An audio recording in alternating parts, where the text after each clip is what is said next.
उत्तराखंड की राजनीति से जुड़ी हुई इस वक्त की सबसे बड़ी खबर के साथ उत्तराखंड के नेतृत्व से जुड़ी हुई ये इस वक्त की बहुत बड़ी खबर है। एबीपी गंगा पर इस वक्त की ये सबसे बड़ी खबर उत्तराखंड के नेतृत्व से जुड़ी हुई। उत्तराखंड को लेकर बीजेपी बहुत बड़ा फैसला ले सकती है। जी हां, बहुत बड़ा फैसला लिया जा सकता है। जेपी नड्डा से सीएम तीरथ सिंह रावत की मुलाकात हुई और मुलाकात के बाद मुख्यमंत्री तीरथ सिंह रावत को दिल्ली में ही इंतजार करने के लिए कहा गया है। ये बहुत बड़ी खबर। तीरथ सिंह रावत को दिल्ली में ही इंतजार करने के लिए कहा गया है और आज दोबारा हो सकती है मुख्यमंत्री तीरथ सिंह रावत और जेपी नड्डा की मुलाकात। बीजेपी के राष्ट्रीय अध्यक्ष जेपी नड्डा से एक बार मुलाकात हो चुकी है और एक और बार हो सकती है मुलाकात। बीजेपी के राष्ट्रीय अध्यक्ष से मुलाकात हो सकती है एक बार फिर और यह मुलाकात निर्णायक बताई जा रही है। राष्ट्रीय अध्यक्ष से आज की मुलाकात हो सकती है निर्णायक। बहुत बड़ी खबर उत्तराखंड की राजनीति से जुड़ी हुई। जल्द ही बहुत बड़ी सूचना मिल सकती है। मुख्यमंत्री तीरथ सिंह रावत को दिल्ली में ही इंतजार करने के लिए कहा गया है। यह कहा गया है कि आप तब तक दिल्ली में ही रहें। मुख्यमंत्री ने जेपी नड्डा से मुलाकात की है। गृह मंत्री अमित शाह के आवास पर यह मुलाकात हुई है रात को और उसके बाद एक बार फिर से मुलाकात हो सकती है बीजेपी के राष्ट्रीय अध्यक्ष जेपी नड्डा से। और बिना देर किए हमारे संवाददाताओं का सीधा रुख करते हैं। पंकज राणा देहरादून से हमारे साथ जुड़ गए, दिल्ली से अविनाश तिवारी हमारे साथ जुड़ गए हैं। अविनाश, दर्शकों को बताएं इंतजार करने के लिए क्यों कहा गया है मुख्यमंत्री को दिल्ली में रुकें।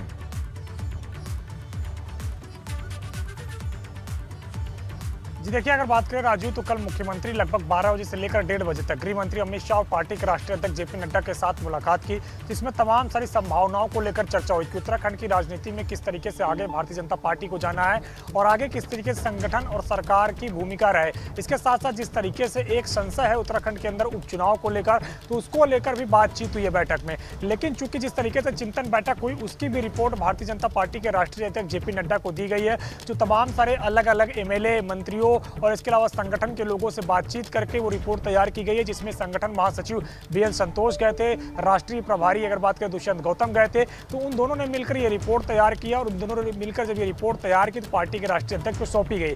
उसके बाद फिर मुख्यमंत्री को दिल्ली बुलाया गया और यहाँ पे उनके साथ फिर चर्चा की गई कि किस तरीके से आगे क्या होना है। चूंकि उत्तराखंड में 2022 में विधानसभा चुनाव होने हैं और लिहाजा भारतीय जनता पार्टी हर हाल में इस स्टेट को रीगेन करना चाहती है और फिर से इसमें अपनी सत्ता पाना चाहती है। यही कारण है कि लगातार मंथन भारतीय जनता पार्टी के अंदर चल रहा है कि किस तरीके से मंथन आप बता रहे हैं कि अविनाश बीजेपी में चल रहा है। अविनाश बने रहिए। इस बीच दर्शकों को एक बड़ी खबर दिल्ली से इस वक्त दे देते हैं। ये बहुत बड़ी खबर मिल रही है। पर्यटन मंत्री सतपाल महाराज दिल्ली में मौजूद हैं। पर्यटन मंत्री सतपाल महाराज भी दिल्ली में मौजूद और जल्द ही दिल्ली पहुंच सकते हैं राज्य मंत्री, उच्च शिक्षा राज्य मंत्री धन सिंह रावत। दोनों ही मंत्रियों की पार्टी आला कमान से मुलाकात हो सकती है। इस वक्त ये भी खबर मिल रही है दिल्ली से ही। बहुत बड़ी खबर इस वक्त की बड़ी खबर, सतपाल महाराज दिल्ली में जल्दी पहुंच सकते हैं, धन सिंह रावत भी। अविनाश हमारे साथ बने हुए। अविनाश, दोनों जो सतपाल महाराज दिल्ली में मौजूद हैं इस वक्त, वो क्या कर रहे हैं वो तो बताइए। कौन कौन और पहुंच सकता है दिल्ली?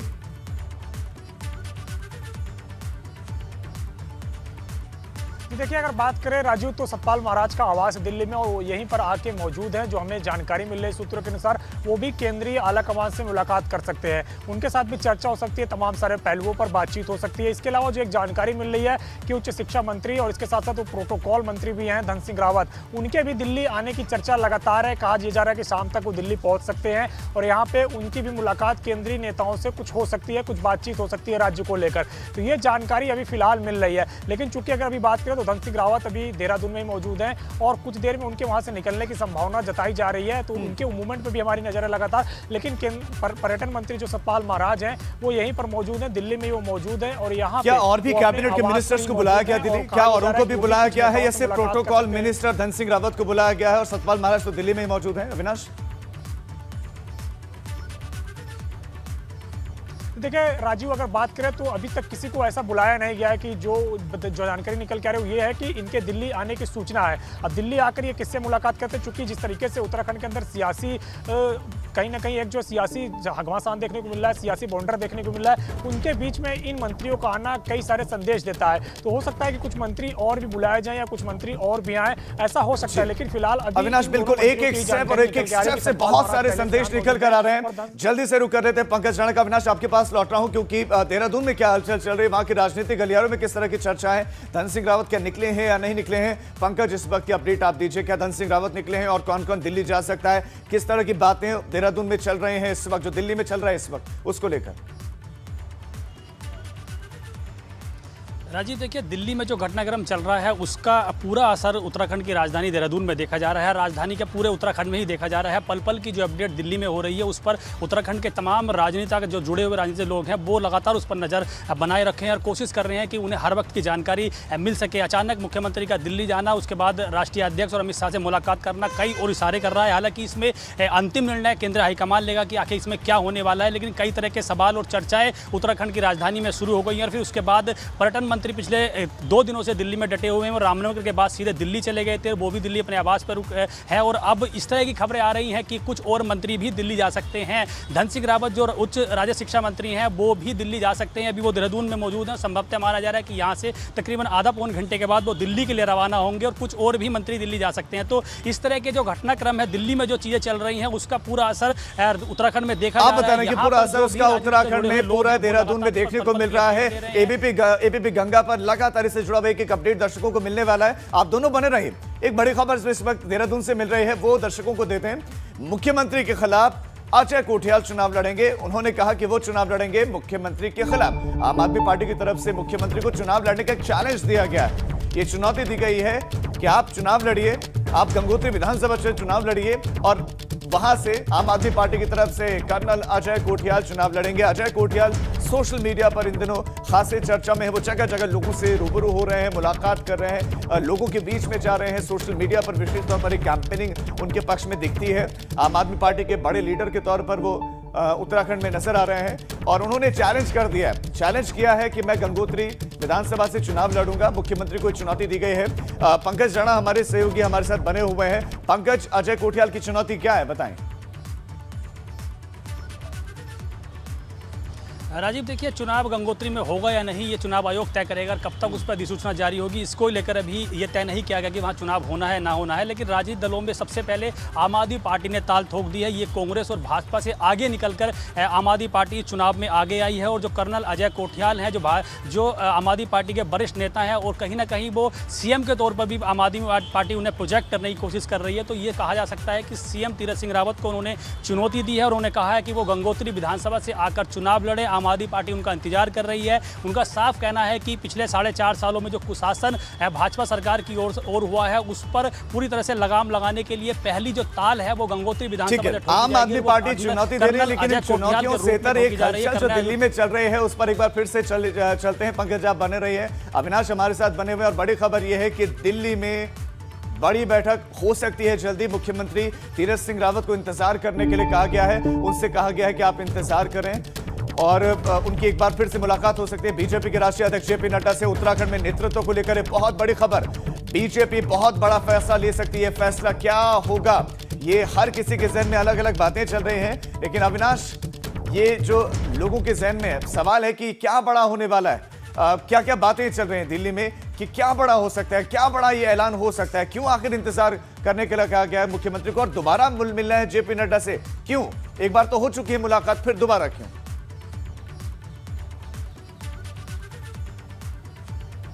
जी देखिए, अगर बात करें राजू तो कल जिस तरीके से ये मुलाकात हुई है जिसमें पार्टी के राष्ट्रीय अध्यक्ष जेपी नड्डा रहे हैं, गृह मंत्री अमित शाह रहे हैं, मुख्यमंत्री हैं, तो जाहिर तौर से बात है कि जो बातचीत हुई है उन बातचीतों में कहीं ना कहीं जो एक मंथन है वो चल रहा है। इसके साथ साथ जो रिपोर्ट बनी है रामनगर में जो चिंतन बैठक हुई थी उसमें जो रिपोर्ट बनी, तमाम सारे विधायकों ने जो राय दी है, संगठन के लोगों ने जो राय दी है, मंत्रियों ने जो राय दी है, उसको लेकर भी रिपोर्ट बन रही है। तो उसमें किस तरीके से उन रिपोर्ट को लेकर और मुख्यमंत्री के साथ जो कल बातचीत हुई है उसमें जो फिर बातचीत हुई है उन तमाम सारी बातचीत को लेकर और जो मंथन हुआ है, चिंतन बैठक हुई है, उस तमाम रिपोर्ट को लेकर आज अगर बात करें तो फिर से एक बार पार्टी के राष्ट्रीय अध्यक्ष जेपी नड्डा और संगठन महामंत्री बीएल संतोष और इसके अलावा आप बता रहे हैं कि अविनाश, रामनगर में जो चिंतन बैठक हुई और जो चर्चाएं हुई 2022 की तैयारियों को लेकर वो बातचीत हुई, ठीक है, लेकिन एक आम आदमी का जो इस वक्त सवाल है जो लोगों के जहन में चल रहा है और लोगों को यही लग रहा है कि दिल्ली में मुख्यमंत्री आए हैं तो शायद फिर से सत्ता परिवर्तन हो। ये आम लोगों का सवाल, क्या इसको लेकर कोई चर्चा है कि फिर से कुछ परिवर्तन हो सकता है, फिर से कोई चेहरा बदल सकता है? विपक्ष भी तो यही बात कर रहा है, आम आदमी पार्टी हो या कांग्रेस हो, कि बस मुख्यमंत्री बदले जा रहे हैं। क्या इसको लेकर कोई चर्चा? देखिए राजीव, अगर बात करें तो राजनीति संभावनाओं पे चलती है और इसमें कयास बहुत सारे लगते हैं। जब कोई भी बात निकलती है तो काफ़ी दूर तक जाती है। जिस तरीके से मुख्यमंत्री को आनन फानन में दिल्ली बुलाया गया तो जाहिर तौर से बात है कि इस तरीके की चर्चा, इस तरीके के कयास उठने लाजमी है। लेकिन जिस तरीके से कल पार्टी के राष्ट्रीय अध्यक्ष जेपी नड्डा की तरफ से बुलाया गया, अभी मुख्यमंत्री को वेट करने के लिए कहा गया है, कुछ मंत्रियों को दिल्ली बुलाया जा रहा है, तो अभी कुछ भी कहना जल्दबाजी होगी। सत्ता परिवर्तन होगा या नहीं होगा, इस पर भी कहना जल्दबाजी होगी। इसलिए लिहाजा अभी कुछ देर का इंतजार करना चाहिए। कम से कम मुख्यमंत्री की अगली मुलाकात जो जेपी नड्डा के साथ हो सकती है, उस तब तक के लिए इंतजार करना चाहिए, क्योंकि अभी बीजेपी भी लगातार मंथन कर रही है कि क्या उसको मौजूदा नेतृत्व के साथ चुनाव में जाने से फायदा होगा या फिर नेतृत्व परिवर्तन करके फायदा होगा। क्योंकि भारतीय जनता पार्टी ने अपने 5 राज्यों में जो विधानसभा चुनाव होने हैं उसकी तैयारियां शुरू कर दी है। इन 5 राज्यों में से 4 राज्य में भारतीय जनता पार्टी की सरकार है, उसमें यूपी उत्तराखंड में काफी ज्यादा बहुमत के साथ भारतीय जनता पार्टी की सरकार है। यानी कि आप कह सकते हैं तो एक तरफा जीत हुई है उत्तर प्रदेश और उत्तराखंड दोनों राज्यों में।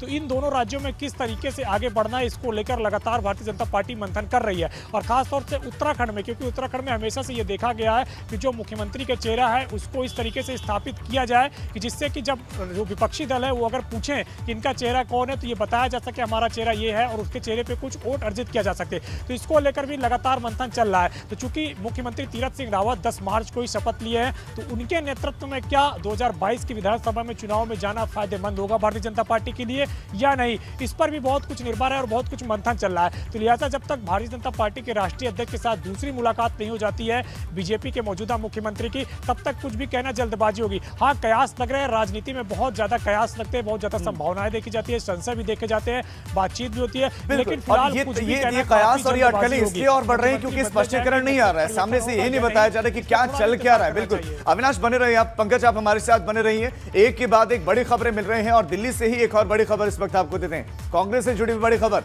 उत्तराखंड कांग्रेस के नए प्रदेशाध्यक्ष और सीएलपी नेता के नामों की घोषणा 2 दिन के बाद होगी। ये उत्तराखंड कांग्रेस से जुड़ी हुई बड़ी खबर और खबर मिल रही है दिल्ली से। 2 दिन के बाद नेता प्रतिपक्ष और प्रदेश अध्यक्ष का ऐलान हो जाएगा।